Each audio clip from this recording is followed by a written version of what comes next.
heart beats just a little faster right now, doesn't it? As they stand alone right now. No cornermen.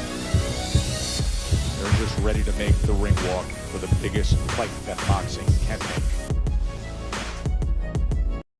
Yes, sir. Black and White, Coast Coast. It's your boy Shadow Ghost. Keep your hands up, keep your chin tucked. And man, oh man, today I want to talk to you about Rolly Romero versus Gervonta Tank Davis, the press conference. This shit was hilarious to me. It had me laughing the whole time from the beginning to the end. But there's some things I want to point out because to me, like, I try to analyze things, and sometimes I feel like things can be said without them being said. And I'm talking about just how a person acts, how he is in front of the camera, his whole demeanor, how he's talking to his trainer or just talking to people or the reporters. And let's just start from the beginning, right? It starts off like any other normal press conference. So it starts off, Steven Espinoza, he steps up, he thanks everybody for being there, talks about how it's going to be a pay-per-view fight, guarantees a knockout, this and that. And then he also talks about how there's going to be 14 live Bellator events coming up on Showtime. And he also talks about how there's going to be 5 fights in 6 weeks. He says, starting with October 30th, Jerron in his boots, you have Jamal James, Miguel Rivera. But then he talks about the Canelo Alvarez and Caleb Plant fight, and it's just kind of funny how I don't even think he introduced Plant. He just said, and on November 6th, the #1 pound for pound, the best in the sport, will be fighting. Now, I know it's just promotion or whatever, but, Caleb fights under their banner, and it was just kind of weird how he just gave all that homage and respect to Canelo. I mean, it's well-deserved in my opinion, but it's something that I just noted that Steven Espinoza was saying. And then he goes into, November 13th, there'll be David Benavidez, and then I think it's on November 27th, the Brandon Figueroa versus Fulton. And these are all great fights, by the way. These are all great fights.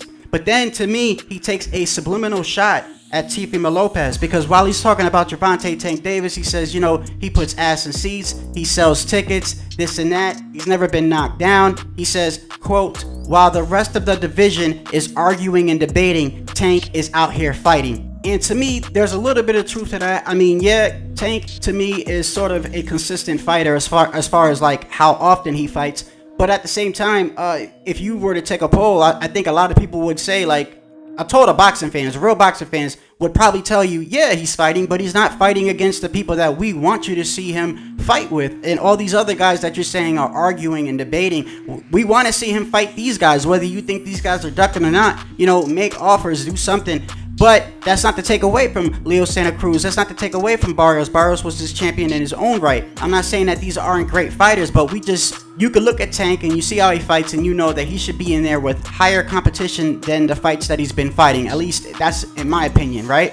And then after that, Leonard Ellerbe comes up, and of course he's giving props to Tank. He giving props to Rolly on his side a little bit. Got to remember, Rolly does fight under Mayweather Promotions, so they sort of have to give him, like, sort of roses, even if you think he's even earned roses or not. So he's talking to Rolly or whatever, and he says this fight is not going a distance. This is going to be a knockout, which I think a lot of people would agree with that. I think it is going to end in a knockout. If it goes to points, I'll be shocked.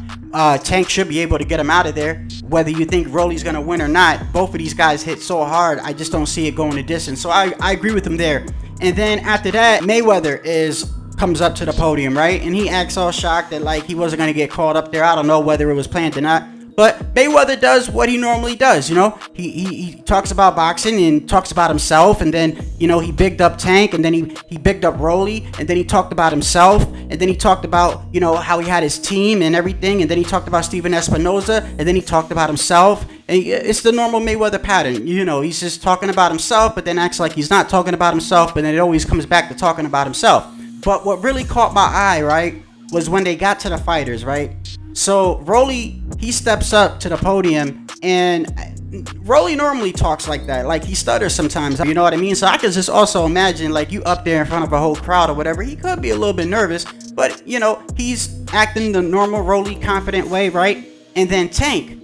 This is where I started noticing something. Tank looked like he did not even want to be there. His whole demeanor, the way he was sitting, he said Rolly is trash. Rolly shouldn't even be in the ring with them. And this all might well be true and everything, but I'm looking at it, right? And I'm like, yo, he even said out of his own mouth, I wasn't even going to do this press conference. I was debating whether to come out here. Like, basically saying Rolly shouldn't even be in his presence. And, to some standards that could be correct, but whose fault is that? whose fault? I mean, if y'all want to play the blame game, right? Let's take a look at this. If he's upset about the fight, and I don't truly think he's upset about the fight because he's getting paid. It should be an easy fight to him. It should be easy money, right? Easy work, like Mayweather says. But he just looks like he's not happy with this fight. That's just me. That's what I'm seeing, right? But who's to blame? You could blame it on Ellerbe. You could blame it on even Mayweather. But at the end of the day, blame Tank. Tank is his own man now. You know, at first, when this situation was happening with the opposition that Gervonta Tank Davis was fighting, a lot of people would argue about it. I would always try to put the slight blame on Mayweather because I feel like, Tank is still illiterate in the game sense, learning the business, illiterate in the business sense. But after a while, I'm like, man, he's got millions of dollars. He's been doing this for a while. Basically, whoever you want to fight is who you want to fight. If you look like you're upset because you're fighting Rolly or you want this, he's so trash and he shouldn't be in your presence and all this other stuff, then maybe you should start fighting Josh Taylor. Maybe you should start fighting Devin Haney. Maybe you should start fighting Teofimo Lopez, or you should have fought Loma already. That's just my opinion. That's what I'm seeing. He looks like he doesn't even want to be there. But then when they go to do the face-off and they're stepping next to each other, like Tank, literally you could read his lips. He's saying, you're trash and all this other stuff.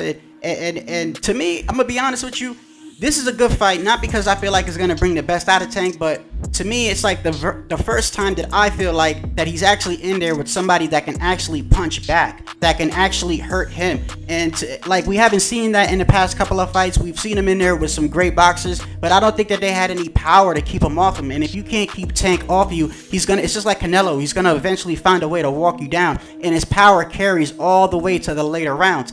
And for me, this is the first time that I feel like that Rolly he can actually hurt him. Do I think it's going to happen? No, I think it's going to be an early night. This fight is going to end with a knockout. But I'm just looking at the press conference, and I just can't get over the fact that Tank is actually, like, he seems bothered just by looking at Rolly. Like, get this clown out of here.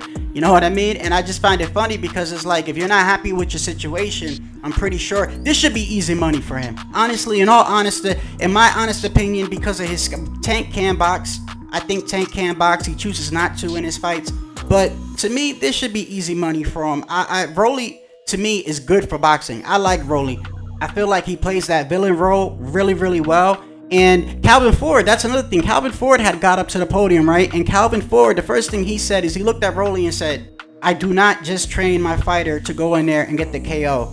I train Tank to go all 12 rounds. And he's looking at Rolly when he was saying it, because if you can listen to Rolly, let's just be honest, most boxing fans know that Rolly feels like that Tank is the smaller guy. He feels like he's been fighting good fighters, but just fighters that did not have any pop to back him up or to keep him off him. And Rolly really feels like he believes in his power. He's confident. And that's, to me, Calvin Ford is already telling him, listen, we already know your game plan. You're going to try to get that KO early. You're going to try to back us up. But I'm letting you know right now, Tank can go all 12. Sort of like hinting like, he can box too. So we'll see what's going to happen on fight night. But with that, man, listen, it was an interesting press conference. A lot can be said. Even with something is not being said, you could just look at a person's demeanor. But let me know what y'all think, man. Do y'all think, I really feel like Tank is like, bro, this dude shouldn't even have signed a contract. Like, why is he even in my presence?